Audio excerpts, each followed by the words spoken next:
Intégral Placement, l'émission 100% placement sur BFM Business. Et pour s'y retrouver dans le monde du placement, encore faut-il parfois avoir le bon guide. Ce matin, on accueille Jean-Pierre Rondeau. Bonjour. Bonjour. Vous êtes le patron de la compagnie des CGPI. Et on va s'intéresser justement à cette profession qui peut guider finalement les épargnants. Déjà, quel épargnant peut, doit ou a intérêt à s'adresser à un conseiller en gestion de patrimoine ?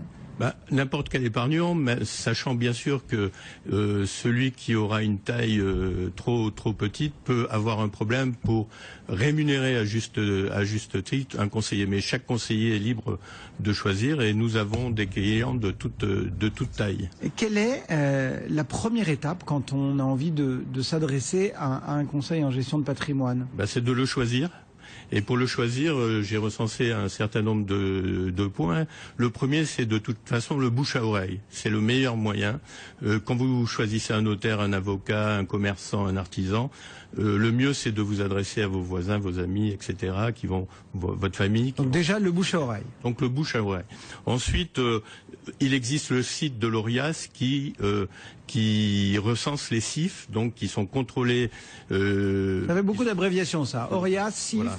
Alors, il est important de savoir que malheureusement, beaucoup de monde confond le CGPI, le Conseil en gestion de patrimoine indépendant, qui pratique 5 métiers et qui va étudier ce que son client souhaite, ce qu'il attend, ses perspectives, sa situation, et le CIF qui est un seul de ces 5 sous-métiers que pratique le CGPI. Donc, il y aurait un terme générique qui devrait ou qui est le Conseil en gestion de patrimoine indépendant.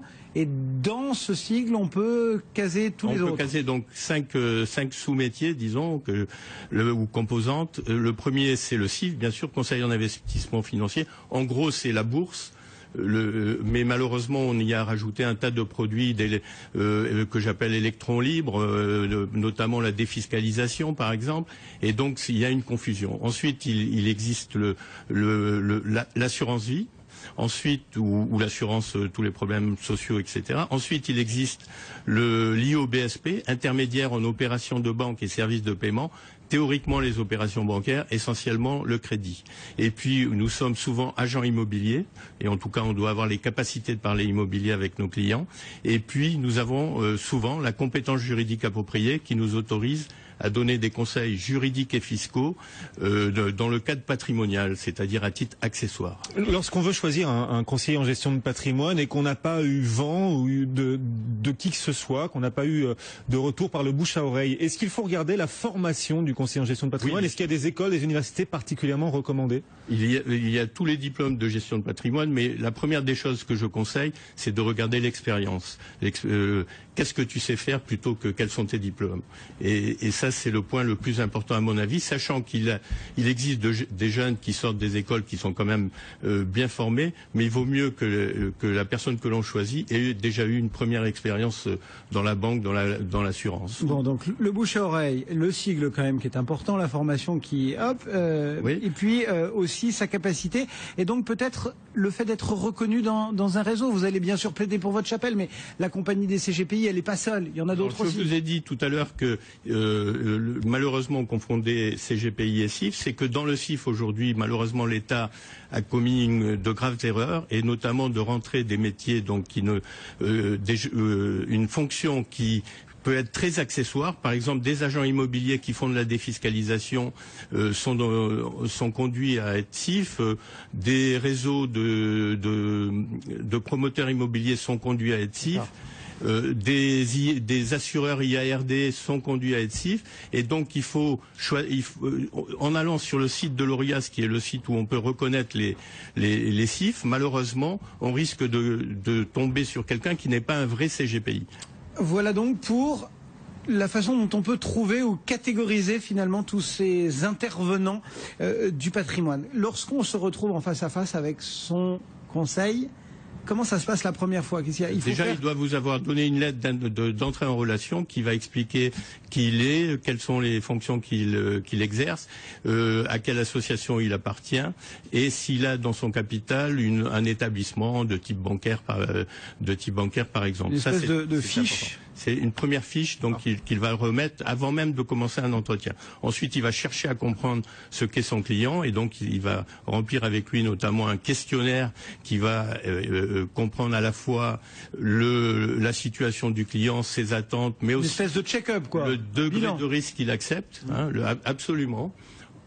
Ensuite, à la fin de ce premier rendez-vous, il verra généralement une lettre de mission qui va expliquer dans quelles conditions ils vont travailler, qui expliquera les honoraires ou les commissions qu'il peut toucher. Et enfin, en fonction du conseil qu'il va donner, il fera soit une étude patrimoniale globale, soit il proposera par un écrit un produit. Et sur les honoraires et les commissions, il faut demander à son conseiller à ce que les honoraires, la commission soient indexés aux performances. La majorité d'entre nous ne le pratiquent pas. Et d'ailleurs, ça n'a pas été j'ai été dirigeant de 2 sociétés de bourse, c'est pas une très grande réussite.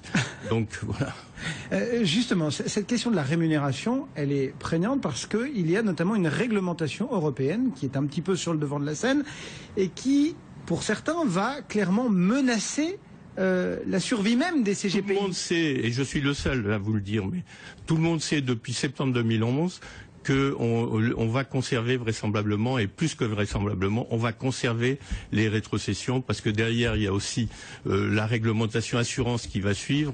Et donc, le fait de supprimer les rétrocessions mettrait par terre non seulement... Les rétrocessions, c'est ce qu'un... Les rétrocessions, c'est une partie des frais de gestion ou des droits d'entrée que nous rendent les gérants de portefeuille, par exemple, les gérants de SICAV, qui n'ont pas à payer un réseau commercial. Leur réseau commercial, c'est nous. Ils nous rétribuent à travers ces rétrocessions. Et ça, c'est transparent.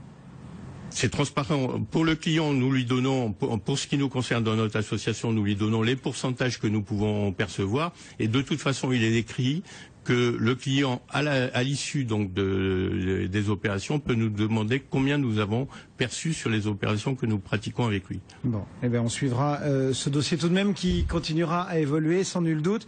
Merci beaucoup Jean-Pierre Rondeau, le patron de la compagnie des CGPI. Vous avez quelques clés pour bien choisir votre conseil en gestion de patrimoine.